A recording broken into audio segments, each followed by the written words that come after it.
Hi, this is me Anshu. हमारा आज का टॉपिक है पार्ट नंबर 11 इंडियन कॉन्स्टिट्यूशन का। It deals with the relation between union and the state. Part number 11 में article 245 से 263 के बीच है और 245 से 255 talks about legislative relation and 256 से 263 टॉक्स अबाउट एडमिनिस्ट्रेटिव रिलेशन। तो जो लेजिस्लेटिव रिलेशन है उसमें हम लॉ मेकिंग की बात करते हैं और जो एडमिनिस्ट्रेटिव रिलेशन है उसमें हम लॉ इम्प्लीमेंटेशन की बात करते हैं। तो जो भी आर्टिकल हमारा 245 से 255 के बीच का है उसमें हमारा लॉ मेकिंग की बात है। तो सबसे पहला है आर्टिकल 245। इसमें आपका पार्लियामेंट जो है और स्टेट लेजिस्लेचर है, इनके पास लॉ मेकिंग का पावर है। पार्लियामेंट जो है वो यूनियन लिस्ट पे कानून बना सकती है और जो स्टेट लेजिस्लेचर है वो स्टेट लिस्ट पे कानून बनाती है। कंकरेंट लिस्ट पे दोनों के पास पावर है कानून बनाने का।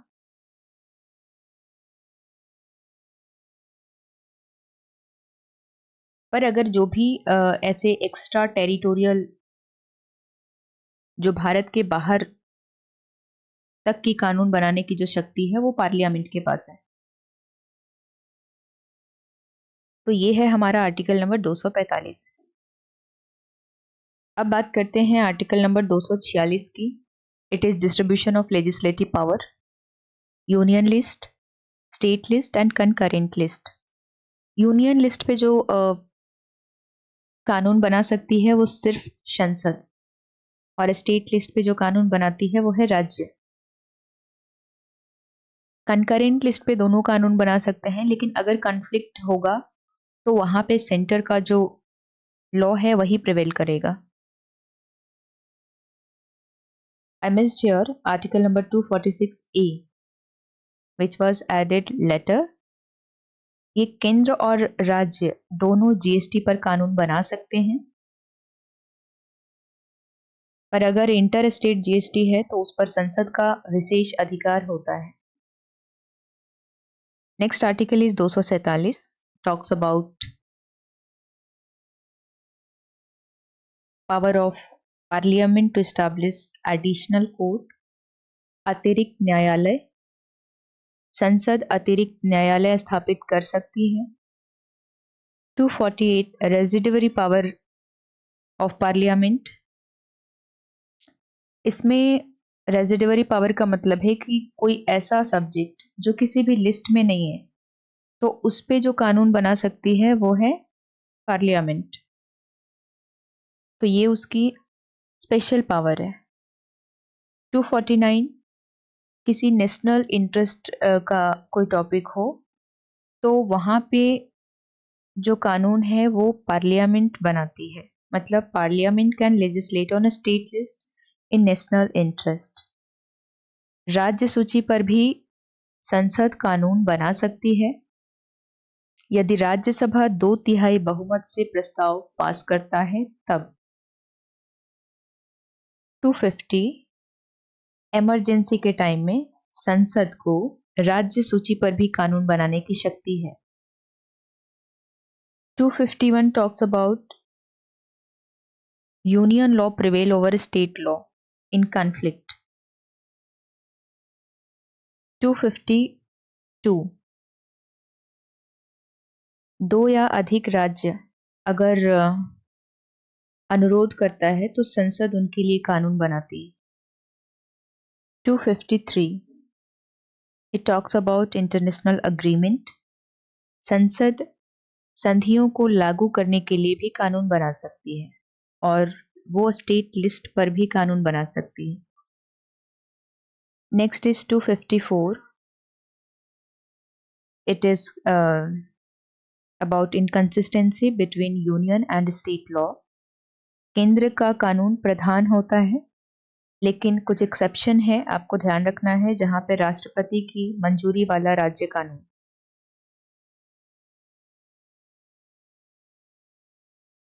टू 255 प्रक्रिया से संबंधित है। It is regarding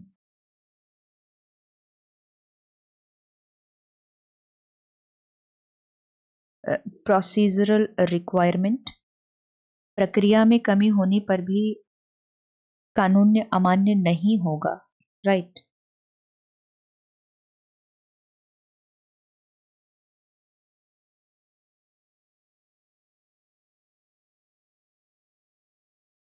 next, administrative relation,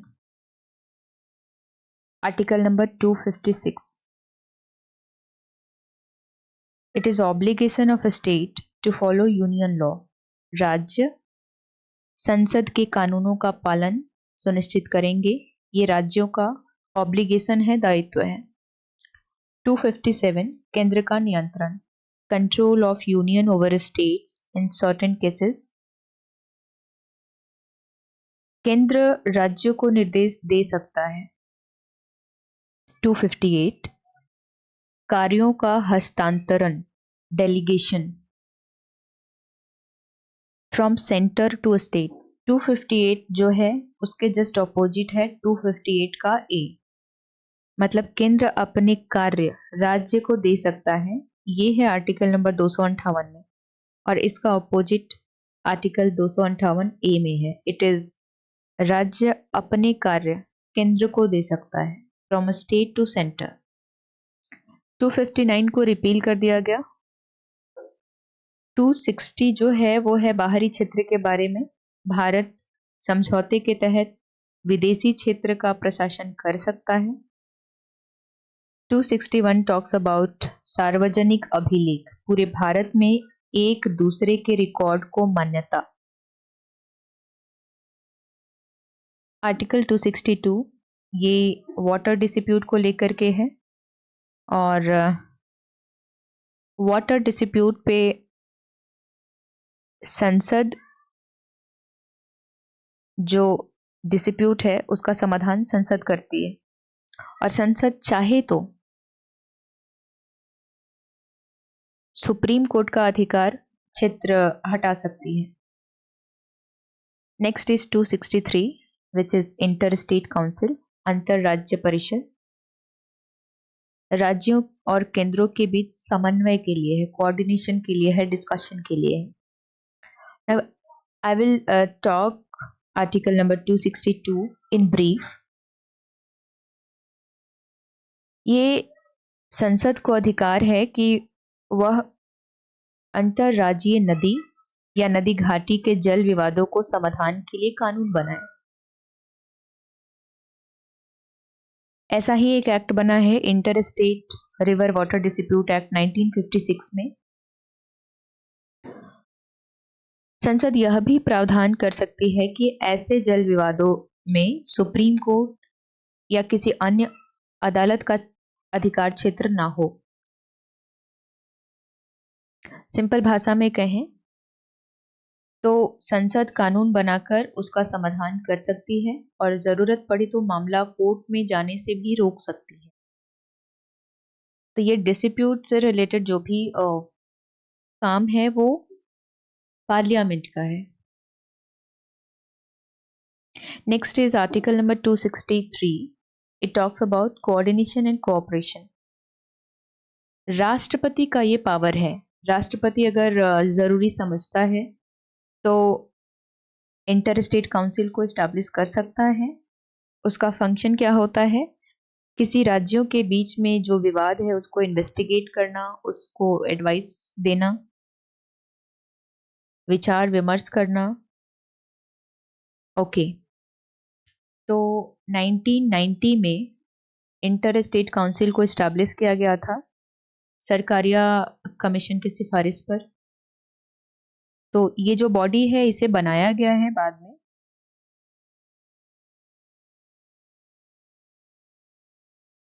तो ये हमारा आर्टिकल 245 से 263 it belong to part number 11 of Indian Constitution.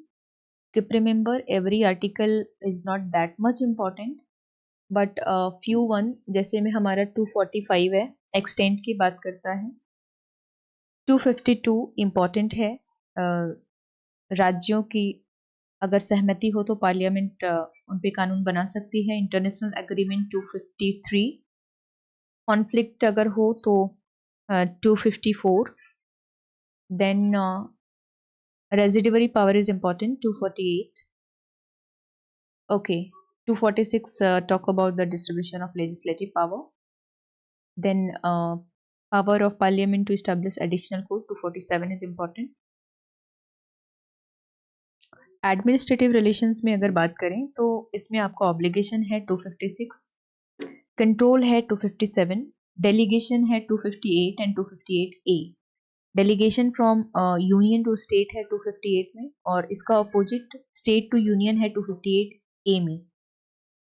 Then कोई भी टेरिटरी अगर इंडिया के बाहर का हो तो उसका जुरिडिक्शन, उसमें सेंटर का इम्पोर्टेंट रोल है, वो हमें 260 में याद रखना है. 260 is important, 262 is important, 263 is important. Okay, so keep remember part number 11 from article 245 to 263. 245 is extent of law and 263 is interstate council. All right.